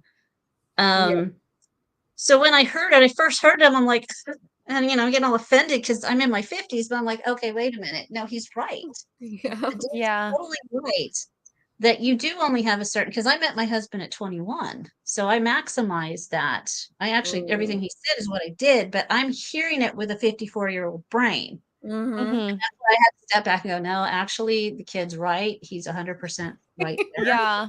And it's so interesting when you hear that and like your what you grew up with takes over, because that's happened a lot when I've listened to these types of podcasts. Oh my god, like, I used to get so angry, angry, and I'm like, well, maybe it's because I am not of that age group anymore, of that prime. And if I had a copy of like my brain in my 20-year-old body, who would you choose, right? But there's nuances to things, and I think that's the thing that kind of takes me back. I'm like, okay, but like if I were to see my 20-year-old self with that brain of my 20-year-old self versus now, I think that personally, if I were to date, I think I would be much more easily dateable than my 20-year-old self. Experience. That's that innocence and experience I was telling you about, though, right? Because the only way you can get that experience is to be that dipshit 20-year-old who didn't know what you were like I was. Right? You need to make the mistakes in order to learn. And you also have to go back to that 20-year-old in your head, and you have to say, you know what? I forgive you because you didn't know. You didn't. Because you have to forgive yourself, right? Otherwise, you're just angry. Yeah, exactly. And that's that honesty and reflection. And sometimes, like, no, not tonight. I just want to be mad tonight. And it takes time to get to where at least I am now. And gosh, like it never really ends. The older you get, it just changes. You know what your insecurities change. Because like I said, you hit a certain age, you're like, okay, am I still attractive? Am I still desirable? Am I still interesting? Or am I just, you know, pontificating into my cereal bowl, fat old middle-aged lady? And so it just changes. It changes on how you see yourself. We got Sauron for $19.99 saying Lynn Jones is awesome. I agree. Love. We may be out of a job as hosts. Honestly, I think, Lynn, you should start a podcast. I told you I only learn technology when I have to, so I'd have to have someone else all set up, where I just show up. Wouldn't really be my podcast. Hey, if I lived in California, I would do it for you. Jose Gonzalez says that Lynn's experience leads to wisdom. I think you have enough to lead a whole country. You got a good head on your shoulders. For president in 2024. I feel like we can all back that up. And Frank says, please come back, Lynn, which I agree. We'll have Lynn back for sure. Absolutely. For sure. Oh, thank you. Single Guy Cooking for $15 says, great stream. Mama Wolverine needs to continue letting the beast out. People are crazy right now. If you find someone, hold on to them and never let them go. Italian Job. Yeah, I love that movie. I hope that's what you were quoting. Within reason, if you hold on to them and they don't want you anymore, then you're just a crazy old lady. But you know, I think that's a bit more self-reflective that. practice, Yeah, though. that's how you get the kids who don't want to spend time with you on Thanksgiving. Exactly. Mhm. Exactly. I'm gonna squeeze the sand until all I have is my fingernails left. Yeah. Oh my god. Not good. Not good. And we have one more here, J.H. Schwalbuck for 5272 on the Streamlabs side. Thank you, J.H. Schwalbuck. So specific, the numbers. I love it. know. Where you get them, I have no idea. You haven't triggered me yet, so I've got nothing. Jeremy, Beardo, Krista, and gang are killing crap. He said the S word over on G&G at the same time as the stream, so my screens and attention are split. I'll drink more and give more later. Love y'all and hail. Thank you so much, J.H. Thank you, Schwalbuck. Mama. It must be doing Fortnite or something. He travels a lot, that guy. He just went to Greece, which one of my bucket lists. That in Italy. Oh yeah. I married an Italian. Yeah, I love Italy. I would like to see Greece because I like to see a lot of the ancient Greek stuff. Oh yes. Yes. And then also like, you know, I want to drink espresso in Paris, and I want to have chocolate and ale in Belgium. And I want to eat cheese in every place because they're different and regional, and each place has their own regional wine. So I mean, basically, I'll weigh 600 pounds when it's over, so I'll have to get keto. But you'll be walking around a lot. That's the great thing about those places. Exactly. Is it Italy? So I would love to do Italy. the same thing in Greece. I'm sorry. Italy has the wine windows. I think it's Italy. It has the wine windows. You walk up to like a brick wall and knock on it, and they hand you one. I've seen that. I've seen it on where. TV, but I don't know where. Yeah. You'll have to find them for me. Something I learned is that you just kind of order whatever the locals drink. So they all kind of have like their own local vintage. Sometimes I have never had an Italian wine I didn't like. I've had some I like more than others. But I don't drink California wine because I'm just awful, I guess. I just don't care. It gives me a headache. It gives me a headache. But Italian wine, French wine, Spanish wine, I don't get a headache from. And so if you go to the different regions, like I'd really love to go to Spain as well. You get whatever their local is, and you get all this great variety and stuff you've never heard of. My favorite wine is and again, it's mine. It's called a Barbera d'Asti, which I really like. Ooh, and I had it in, I think we're in Lake Como, or north of Como. And then I was able to find some of it here. So it's kind of but you have to go in with this idea of I'm going to see what the locals see, but if they eat bugs, I might not want to try that. Yeah. You know what I mean? Expert Girl and I love Argentinian Malbecs. Like that's our we love Argentinian Malbecs. I've had some. Yeah, I've had Australians too. Oh, Australian wine is actually really good. If you can find a good one, it's good. There's some that are one of those where it can be really hit or miss for me. Yes. But I have a funky palate, so I can't. It's probably a very good wine. I just don't know it. But I've had a couple of Shirazes from Australia that I did like. I cannot find a Shiraz that I like, honestly. So I'm gonna have to slide in your DMs and get those recommendations because I have not found one that I joined a wine club on accident. It was through this one is. It's a wine club bottle. Shout out to Stephen and Mel, by the way. Thanks for the wine. I want to try his wine so bad. Who's that? Stephen Amell. He's the actor. He was in I didn't know who you said. I'm sorry. Stephen Amell. Amell? Is it Amell? I think it's Amell. Amell, yeah. Arrow, the Green Arrow. He's been in the Teenage Mutant Ninja Turtle movie. Anyway, he came out with a wine club. And it's actually pretty good. This is a red blend, which I don't normally like, but this is actually pretty dry. I'm a big dry wine girl when it comes to red. So I drink dry red wines. Yes, I don't really care for the sweet. Again, headache. Yes. So I'm being called into work. Sorry, I didn't know if you guys saw the chat. You guys can keep going if you want, or we can wind up the show. I just want to make sure that we end. Wind up. Yeah. Okay. It's I'm been happy to almost come 2 back hours. when we're back. Yeah, I we'll have to Yeah. have you back though, Lynn, Yeah, honestly. I we would love to come back when we're back from Europe. That would be a lot of fun. you were so lovely. Thank you so much for imparting your experiences, being lovely to Yes. chat with the wine and all that. I cannot wait to hear more stories. Yes, and I know we all just met, like, well, I just met you officially, but I would love to see photos from your trip to Europe. Yes. Absolutely. Absolutely. I don't really use social media, so I could figure something out, I'm sure. Yeah, no worries. No worries. Well, I'd be happy to I'm more than happy to share stuff. The really quick is that I Oh, have to go. I saw you yesterday when you said I was going to be on today, and I was telling Kelly, I'm like, oh God, I've got to be on the show, and I have to be interesting so I don't embarrass you, and now I have to be lovely too. What am I going to do? well, you succeeded you with all of did. it. You The did entire so chat is good. falling in love with you. Thank So you. it's good. Chat definitely Well, loved you for Yeah. sure. And we So, love oh, you. that's nice. Thank you. mhm, Really mhm. appreciate it. Um, Thanks for having me on. you're very welcome. So yes, thank you, Lynn. Thank you, Tugs. Anything you guys want to share in terms of where to find you?